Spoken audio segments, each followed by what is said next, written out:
ఇప్పట్లో చూస్తే కనుక సింగిల్ పేరెంట్స్ ఎక్కువయ్యారు. సంథింగ్ ఇష్యూస్ వల్ల వాళ్ళు విడిపోవడం అలా జరిగేసి సింగిల్ పేరెంట్ వల్ల చాలామంది అంటే పిల్లలు కొంచెం సఫర్ అవుతున్నారు సింగిల్ పేరెంట్ వల్ల. అంటే కొన్ని కొన్ని అకేషన్స్ చూసినప్పుడు మనము కొన్ని వాళ్ళ యాన్యువల్ డేస్ జరిగినప్పుడు అందరు పేరెంట్స్‌తోని వస్తుంటారు. ఫాదర్, మదర్‌తోని వస్తుంటారు. సింగిల్ పేరెంట్ అయితే ఫాదర్‌తోని లేకుంటే మదర్‌తోని లేకుంటే గ్రాండ్ పేరెంట్స్‌తోని వెళ్ళడం జరుగుతుంది. సింగిల్ పేరెంట్ అనే నిర్ణయం తీసుకునే ముందు అసలు ఏం ఆలోచించాలి వాళ్ళు యాక్చువల్లీ? అంటే వీళ్ళు అనుకుంటారు నేను బ్రతకగలుగుతాను, నా పిల్లల్ని నేను పోషించగలుగుతామని డివైడ్ అయిపోతారు. కానీ తర్వాత జరిగే పరిణామాలకు పిల్లలు చాలా సఫర్ అవుతుంటారు. నేను కొన్ని మా ఫ్రెండ్స్‌ని చూస్తుంటాను. సింగిల్ పేరెంట్ ఫ్రెండ్స్ మా దాంట్లో కూడా ఉన్నారు.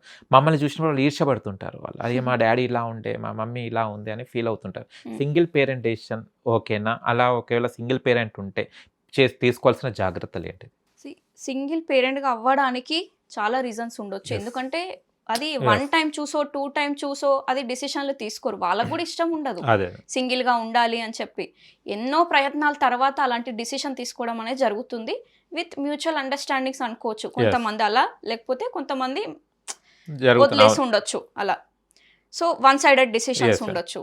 కానీ బట్ తీసేసుకున్నారు కదా. అవును, పాస్ట్ ఈజ్ పాస్ట్. దాన్ని ఏం మార్చలేం కదా మనం ఆలోచించాల్సింది ఇంకా ఫ్యూచర్ కోసం. ఇప్పుడు మీ లైఫ్ ఇలా ఉంది, ఓకే, ఇక్కడ ఇద్దరు పేరెంట్స్ ఉన్నప్పుడు ఏమవుతుంది, రెస్పాన్సిబిలిటీస్ షేర్ చేసుకుంటారు.